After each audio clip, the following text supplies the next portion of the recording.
Devastating floods and landslides have struck Tanzania, claiming 155 lives and injuring 236.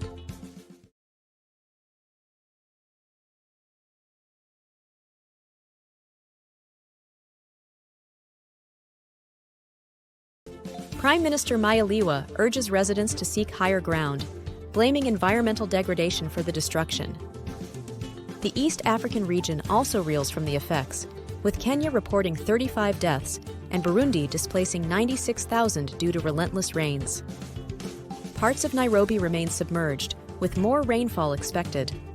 Somalia faces intensifying rains, leading to flash floods and humanitarian concerns. This isn't the first time the region has suffered. Deadly floods have plagued East Africa, with over 300 lives lost last year. While El Niño is weakening, its effects linger, continuing to disrupt lives in East Africa.